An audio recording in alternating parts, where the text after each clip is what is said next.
Hello everyone, welcome to my first video of this channel.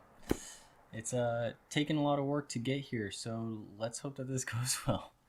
I wanted to start wearing like merch or clothes that related to the videos that I was going to be making, but I didn't have any Spawn merch or clothes or anything related to that, so Milwaukee will have to do for today.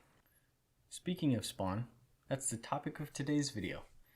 And more importantly, we're actually going to be talking more about the Spawn movie that is supposed to be releasing in 2025, but more about that later.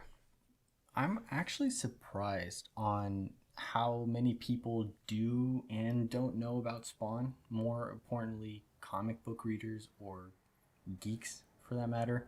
You know, I have conversation books with people, and every now and then I'll bring up Spawn, and it's rather you're the age 25 and up and you've at least heard of Spawn, or you just don't know. Before we get into everything, I do want to apologize really quick. You may or may not hear some cars going by. I have very poor insulation and I haven't set everything up yet, so I don't have soundproofing, but we're working with what we got. Let's get into it. Who is Spawn? Written by Todd McFarlane and published by Image Comics, Al Simmons was a mercenary that was murdered during a mission in Botswana by the order of the very man that recruited him, director Jason Wynn. Simmons is then sent to Hell, where he comes face to face with a demon by the name Malebolgia to strike a deal for Al to become the Hellspawn and lead Hell's army. And in return, Simmons gets to see his wife Wanda again. Unannounced to Al, he returns to the land of the living a whole 5 years after his death, with only a fraction of his memory left and an ugly face. On the upside, he's got a crazy symbiotic suit and what seems like unlimited power. He then goes on a long journey to rediscover himself and avenge his own death, while stalking his wife and her daughter that she had with his best friend, by the way. And you know, he kills thugs and bandits on a nightly basis. The usual. Comics have had a crazy amount of success since then, with spin-offs coming out left and right, and he's even had tons of appearances in other kinds of media such as comic book crossovers, video games. More notably, he's had multiple games of his own title. He's even made appearances in other video games such as Soul Calibur and Mortal Kombat 11. After many years of requests by fans, he was finally introduced as a bonus character in Mortal Kombat 11, fully customizable and played by the one and only Keith David, who also voiced him in Emmy Award-winning Spawn the Animated Series. It ran from 1997 to 1999. The show was even hosted by the original writer Todd McFarlane himself. They tried to do like a unsolved mystery thing where he came in and sat down and he would ask creepy or existential questions to try to set the mood. Sometimes they were related to the episode, sometimes they weren't, but he really just wanted to set a vibe. I actually have pretty fond memories of this show because yes, I have watched the show once or twice all the way through in recent years, but I originally tried watching the show with my whole family, including my twin brother, at a very young age.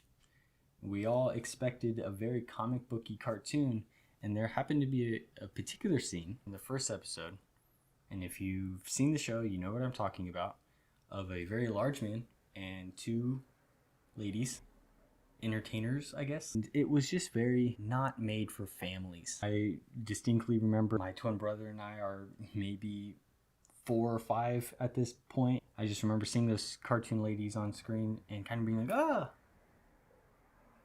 you know.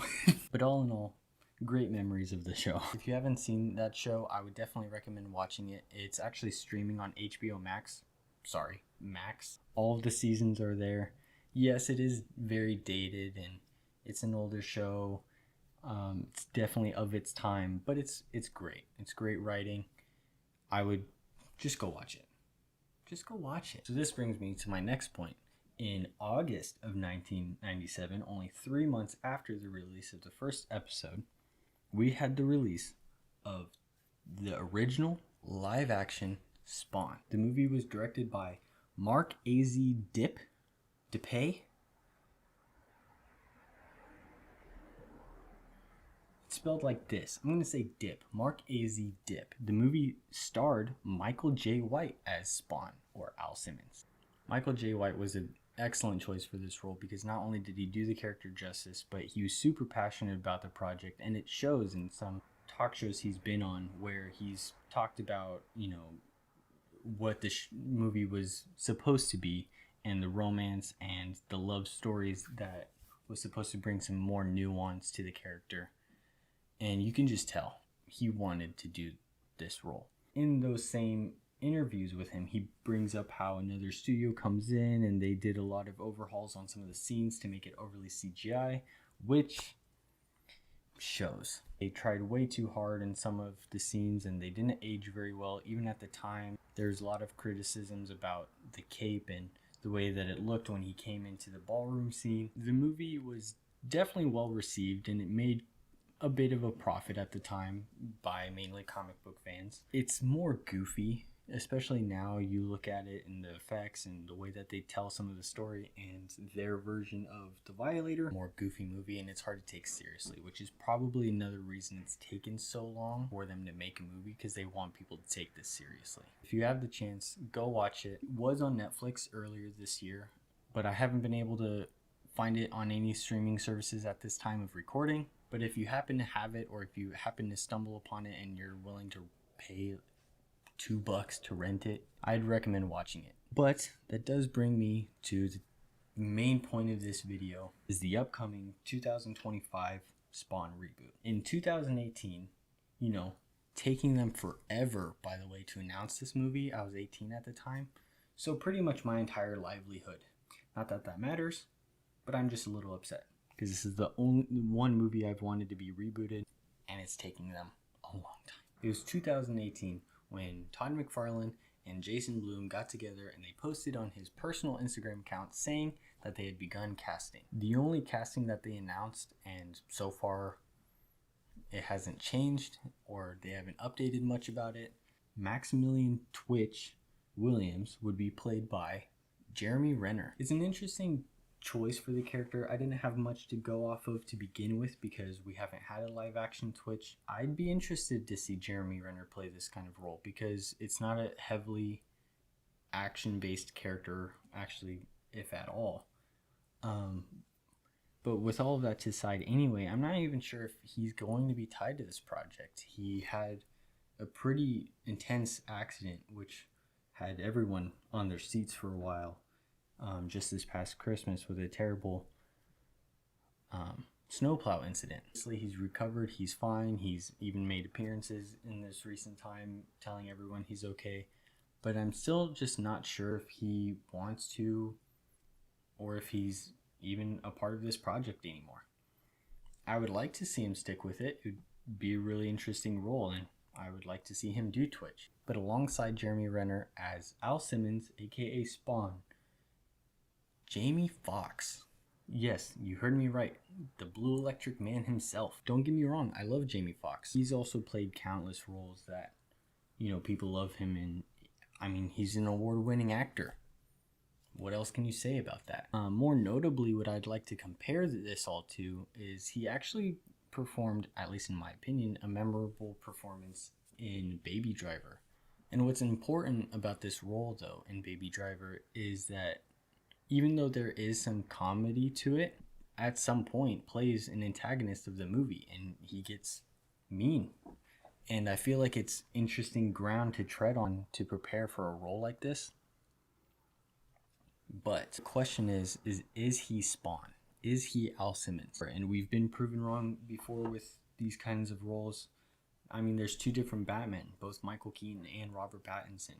When they were both initially announced as Batman, people just didn't take them seriously. I mean, hell, when I originally heard that Sparkles from Edward, was going to be the Caped Crusader, mine along with a lot of other people's favorite comic book character, we were kind of skeptical. And especially me because,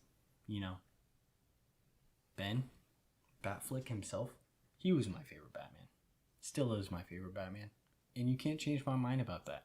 With that being said, The Batman with Robert Pattinson was probably one of my favorite movies ever. It helps that a visionary like Matt Reeves was behind the whole thing, which brings me to my next point. Direction. When it comes to the people putting this movie together, so we've established that Todd McFarlane and Jason Blum, who's producing the movie, are obviously tied. But we have writers from apparently The Joker and the writer of the new Captain America movie tied to writing the script for this movie. And that's all well and dandy, but as far as we know, Todd is the one directing it. The writer of the comic book is directing the movie. And yes, he has said, in the past that he has a passion for directing and it's something he's always wanted to do. Hell, he even directed a music video for Ozzy Osbourne. I believe it was called District 9. It's okay if Todd's a part of it, and it's okay if he's there maybe alongside the director. I just don't think he should be the one calling the shots. That's purely just an opinion. The point that I'm getting to is I have some ideas. Crazy. I have ideas of where this movie should go, and obviously they're just my opinion. And I'm not saying that what I'm about to tell you or what I'm about to throw out there is factual or what has to be done. It's purely just as a fan, I have some ideas of who could be put in these spots to make sure that this movie is done properly and something that both comic book fans and newcomers alike will want to go see. Here are my ideas. First, we need to lay out some, particular details, some that are more finite and some that can be, left to these developers later on.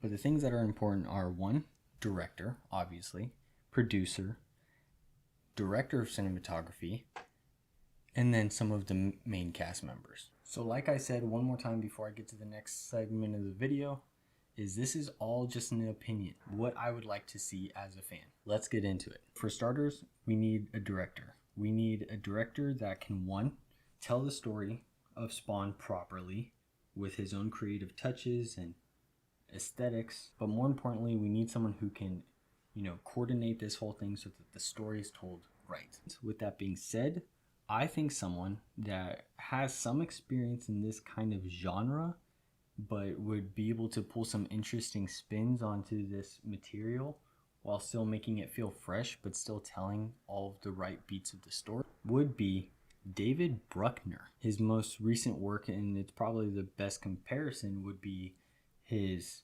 Hellraiser reboot in 2022, which was such a great movie, and The Night House, which was another independent film he made prior to that. Hellraiser is probably the best example of something that had an established IP, an established lore, and he kind of just took a lot of the important details and he freshened it up. He added his own spin to the aesthetics of it.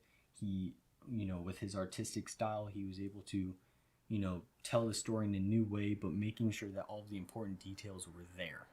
Just as important is the director of photography, someone who can take all of these important details and tell the story in a purely visual sense and translating all of the things that the director needs on screen in a particular aesthetic sense. It would need to be something more gothic and something grounded and something that's going to be artistic but be able to accentuate things like gore and heavier, grittier moments, if that makes any sense. Someone who's already done a phenomenal job at this, most notably 2009's Watchmen by Zack Snyder. This cinematographer was Larry Fong. I mean, just watch The Watchmen. It's such a great example of taking these comic book panels and taking something that's so eccentric and crazy and being able to translate it on screen for viewers. Now that we have all of that laid out, now we get to the stars of the show, Twitch and Spawn. For Twitch, I think I'm just going to go ahead and say keep Jeremy Renner. Let's say he's still in the listings. We're going to stick with him. I would really like to see what he can do with the character. Quite frankly, there's a whole lot of range you can do with Twitch, even with his very specific type of personality, that I think Jeremy Renner would just work. I'm sure there's countless other actors, but just for now, let's stick with Jeremy Renner. I think I'm just going to go ahead and say keep Jeremy Renner. Let's say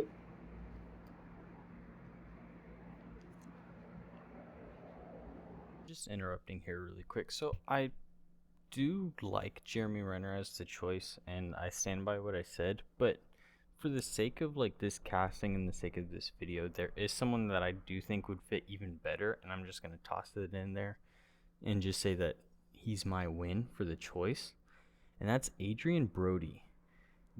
And you'll see what I mean, and like laying out a lot of these scenes that I do later in the video.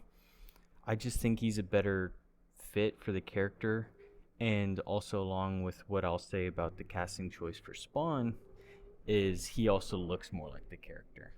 Not that that's totally an important factor or anything, but it helps. Adrian Brody's just, he's an outstanding actor. He's done so many different kinds of roles that definitely help for this particular type of character. And I would love to see him do this. So going forward, anything that I pretty much say about Twitch that I might reference Jeremy Renner playing the part, just try to imagine Adrian Brody in that spot. That's it. Back to the video. And now for the man that we all came to see, the big moneymaker, Spawn. So I need someone who can play all three. I need someone who can play, the charming husband. I need someone who can play the ruthless mercenary. And I need someone who can play the broken demon. Someone who not only meets all of these requirements, in my opinion, but also looks like Al Simmons. He's strong, he's athletic, he's definitely been in roles where he's been mean before. It's this hunk of a man, Omari Hardwick. Yeah, he's not a big name. He's probably most known for a long-running series that he starred in called Power, which he played a pretty wealthy man who was charming, but had kind of that dark, ruthless side to him. He's also played some roles that are closer to the mercenary side of Al Simmons, such as The Mother and Army of the Dead, where he was even all geared up, sweaty, and this is my muscly pose apparently. So now that we know who Spawn is, we actually have a casting for who will be the antagonist of the story later on, but I'll get to that later. Now, let's get to the story. I agree with the pitch so far that the movie should be a neo-noir detective story, primarily told from the perspective of Twitch. Not completely, but primarily. This movie will be split perspectives between him, Spawn, and the antagonist that I'll bring up later. So this movie would take place roughly a year after Al has been brought back to life as Spawn. So he's still kind of new-ish, and he's still trying to figure out what it means to be Spawn and the kind of powers that he has. He's past the mourning stage, now he's kind of in his emo-depressed stage. At this point, Twitch has spent most of this year fascinated with Spawn and been investigating a lot of the murders revolved around Spawn and all the incidences in the alleyways, such as how it kind of happened in the animated series where Spawn was defending the homeless people. Twitch would be going back to these crime scenes, and instead of just asking people, like day-to-day people, he could be going to the homeless people asking if they've seen anything. And he can tell. The cops don't care about them. Everyone's kind of kicked them off to the side, in society, and Spawn has been like the one person, whether he means to or not, actually defending these people. Twitch starts to see that there's kind of a hero, and he's fascinated with that. And he's using this as an opportunity, and he's using this investigation to prove himself in, as a detective. He has kind of, made a reputation as being really smart and being really good with these skills, but he hasn't cracked any big cases that really prove himself to his captain that he's kind of close to, and even the commissioner. He kind of wants to have his name being put in the history of best detectives. Not that that's a real thing, but you get the point. Twitch is just taking a liking to Spawn, or at least this figure. He doesn't want to stop him. He wants to potentially just understand who Spawn is and even help him if he gets the chance, which kind of comes in later. Not by Twitch's doing, but by the people themselves. Now that Spawn has been killing these crooks and criminals in the alleyways, he's publicly been known as this phantom that no one's actually seen. He's been labeled the alleyway killer. I didn't fact check to see if that's anywhere, but who cares? It's my movie. Now, in Spawn's perspective, he is just out for revenge. He wants to make his way through the crime syndicate of New York, and he wants to find his way to the name of Jason Lynn that he kind of remembers in his head, but he knows that he's bad news and he wants to make his way to him and get revenge. But during the day, he takes the occasional stroll off course and stalks his wife Wanda and her daughter, you know, the one that she had with his best friend. She's about 5 at this point, you know, being 5 years later. Your boy gets distracted. He's just a man, a loving man. Anyways, that only takes up so much of Spawn's time, and him trying to keep his head down, it just makes it difficult. He's trying not to draw a lot of attention to himself, so things are taking time at this point for him. Back to Twitch, you know, when I was talking about him trying to make a name for himself, the captain is kind of starting to lose hope, starting to believe, you know, that Twitch is on this fool's errand and there's no such thing as this, you know, superhero. To him and to the rest of the police force, as far as they know, he's the alleyway killer, killing people and leaving their bodies in the alleyways. But he gives Twitch a chance and he says, leave that alone, I have a case for you. He slaps his file down in front of Twitch and his longtime partner Sam Burke. It simply just says witch sightings, and people amongst the streets, both homeless and day-to-day witnesses, keep reporting what they can only describe as a scary witch who's going around also killing people and leaving them in the alleyways. And they happen to be serial killers and petty crooks. But lo and behold, for those comic book fans, this character ends up being revealed to be Suture. Who is Suture? Her first appearance was in The Curse of Spawn #5, released in December of 1996 by Image Comics. Gretchen Culver was a successful office manager for a boutique publishing house called McGregor Arnold. She was even engaged to be married to a well-rounded guy named Wayne. Things took a sharp turn for the worse when she arranged a one-on-one meeting with a so-called writer by the name of John Mulby, who turned out to be a serial killer. When she arrives at the meeting place, which is a coffee house, John is in the process of removing the eyes from all of the corpses of everyone that was there in that coffee shop. Gretchen, scared out of her mind, first runs to cover as John pulls a gun on her, but then suddenly she runs out into the street where she's hit by an oncoming police car. Not long after, she's finally placed into an ambulance to go to the hospital, but things continue to go downhill for Gretchen, as the officers and paramedics riding with her are all corrupt and disgusting, to say the least.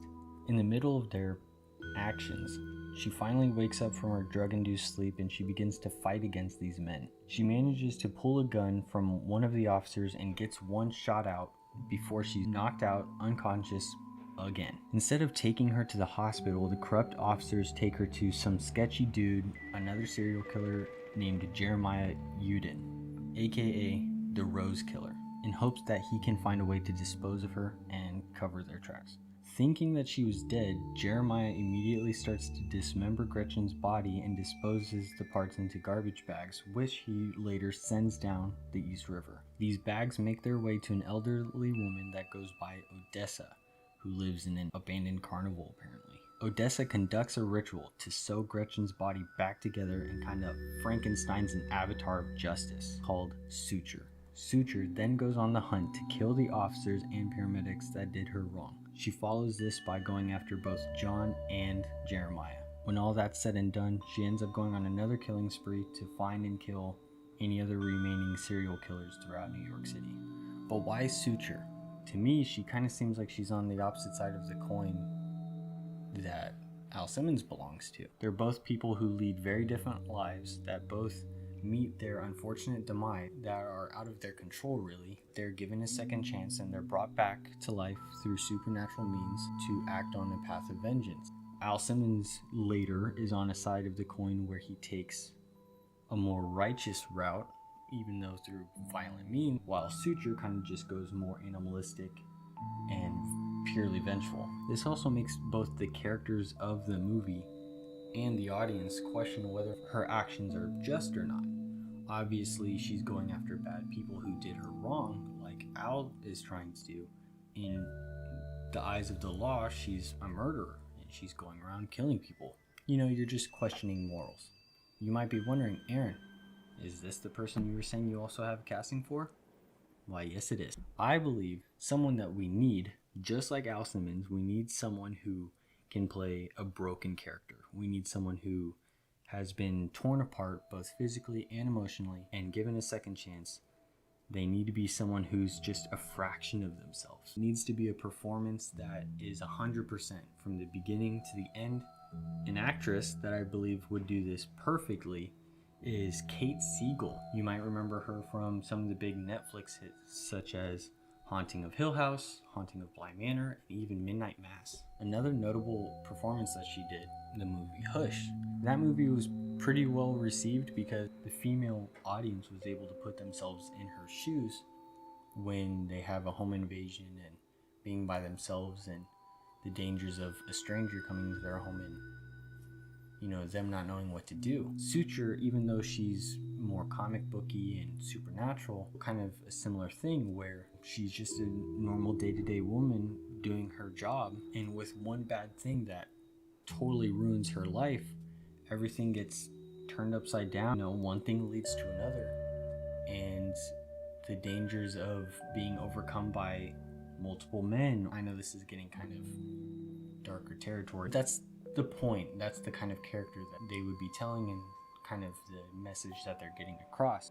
Anyways, so now with Suture kind of being established and her being introduced into the story, the press catch on to this witch figure that has been killing people, and they just immediately assume that this is the alleyway killer. So that's what they post, that's what they put out into the public. People start to panic, they start to give themselves curfew, even some small businesses start to close down, more scarier people start to come out, even more than there already is. And it starts to cause a little bit of panic, making Twitch's job even more difficult at this point. But with all this panic, Twitch just says, enough's enough. I've been tracking Spawn for all this time. I'm pretty sure I know how to find him.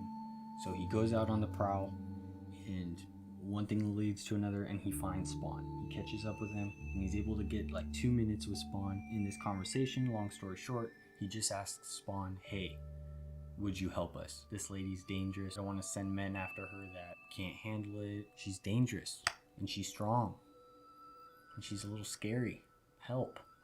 After, you know, this whole speech, Spawn's kind of just had enough with the speech, and he kind of just says, he's a one-man army. He doesn't really want to be talked to, I guess. And he's trying to distance himself from society as much as possible.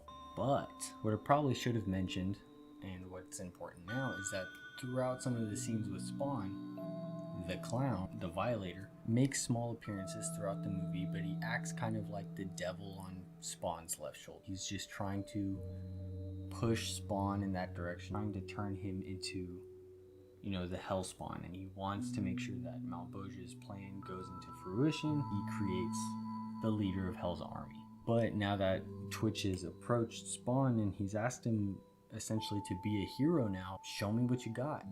Be a hero to these people. We can't handle her. Spawn starts to think, am I going to abandon something I've been working towards and essentially what's my destiny at this point? Or is Twitch right? Should I use this power that I have and do some good with it, even if that means distancing myself from my wife? So now he starts to have this internal conflict between right and wrong, but the Violator's pushing even harder. Spawn is now on a new path to figure out where he wants to go from here on. While this is happening, Twitch is now back with Sam Burke, and they're hunting down Suture again, but now they have more leads. They have more evidence. They start to get an idea of who she might be and her MO, and they use all this information to essentially figure out where she's going to go next and who she's going to kill next. And they narrow it down to Jeremiah. We're just gonna go hunt him down. If we find him, we might find Suture, knock 2 birds with 1 stone, solve this case. So now they're on the hunt for Jeremiah. This now takes us back to the perspective of Suture again, where she has already found Jeremiah. It takes her to a construction site, a building in progress, where she finds him surrounded by dead construction workers. I didn't bring this up, but he's called the Rose Killer because when he kills his victims, he removes their heads and he replaces that space with a bouquet of roses. She uses this as an opportunity to pounce on him. She gets the advantage, and now it's David versus Goliath. Her, small, fast, strong, unpredictable, versus Jeremiah, who's big, bulky, on the defense who's got heavyweight boxing background, but he throws in the heavy punches. So now it's fight to the death. And while this is happening, Twitch and Burke make their way to them. Twitch calls it in. They're too late. Jeremiah ends up losing the fight. Suture wins, tears him up. He's dead. And it doesn't take long for Suture to spot both Twitch and Sam Burke. She spots them. She attacks them. She gets the upper hand on Burke, who's bigger and slower, and she knocks him unconscious. And Twitch tries to make a run for it, and she goes to apprehend him. So it'd be fast-paced, a little action-packed, but it's scary, thriller. She's coming out from the dark, hiding behind corners, so on and so forth. It's intense. Finally, after he's, gone away from her a bit, she finally catches up, pins him down, and she's about to lay the killing blow. Spawn shows up, tackles her, saves Twitch, and then another fight erupts. Spawn, he's still trying to get a grasp on what he can do. He's in the middle of the fight trying to figure out if he still wants to go good or bad, and she's just wailing on him. But Twitch takes this as an opportunity to go back to Burke, help him. They finally make their way downstairs and come face to face with the SWAT who's just arrived alongside the captain. But Twitch is like, stop. They're all three of them up there. Jeremiah's up there, dead at this point. Suture's up there, the witch, and the alleyway killer, Spawn. They're all up there. He said, but Spawn's on our side and he's helping, but it's dangerous. You can't send any men up there, they're just gonna get themselves killed. And it takes some convincing, but he finally gets the captain to agree, and he has the SWAT stand down for a moment. But he says 2 minutes, so that raised the stakes a bit. Spawn's only got so little time to subdue Suture. And then he does it. He finally gets her in a chokehold. He's got the option right then and there. He can rather snap her neck, or he can knock her unconscious and pass her off to Twitch. And maybe he even has the Violator off to the side, just appearing out of nowhere, being like, do it, do it, do it. Kill her, get it over with. But now he's got Twitch's voice, in his head saying like, you can do good, you can be a superhero. And then obviously he takes this as an opportunity to do some good. He knocks out Suture, puts her off to the side. It pisses off the Violator. He says something stupid like, you're gonna regret this. He disappears off into the night. Spawn leaves the two bodies there, but he makes a break for it. The SWAT finally make their way up to the scene. Jeremiah's dead. Suture's there unconscious on the ground. Twitch gets to take the win. He's proved himself to the captain. He's got the witch. They kind of got Jeremiah, but he's dead, so there's not much they can do with him. He kind of has proof that Spawn existed and he wasn't crazy this whole time. Finally, Twitch has redeemed himself. I think I said that. And at the same time, so did Spawn. Now we've got an interesting opportunity for maybe a sequel or two. The movie's now opened up to the fact that Jason Wynn is alive still, and he has some time to get some mercenaries together to defend himself. Maybe one of them being the character Chapel, who had some background with Al Simmons when he was still Al, and that would develop some personal conflict in the next movie. And on the opposite side, but in the exact same way, Malebolgia's pissed off, and he starts getting some of his own demons and bounty hunters together. But all in all, we're telling a story about second chances. But that's my idea. That's my pitch for the Spawn movie. Essentially saying the one that's currently in pre-production, if that one wasn't being made, how would I do it? But please let me know what you think about it in the comments. If you have any ideas of your own, if there's characters that you'd like to see, or if there's just anything you'd like to see out of the new movie that's being made, just make sure to go down into the comments and let me know. I'm going to be reading all of them. But yeah, I'd really like to know what you guys think. And obviously, this is the first video that's going to be the first of hopefully very many. I'm going to be making a lot of videos like this, but I'm also going to be recording a few that are very different. I essentially just want to see what kind of content works, what doesn't. But if you have any ideas, or if you want to see more videos like this, please let me know. And make sure to leave a like and subscribe. Hit that notification bell, because I'm going to be posting again soon. And I will see you guys later.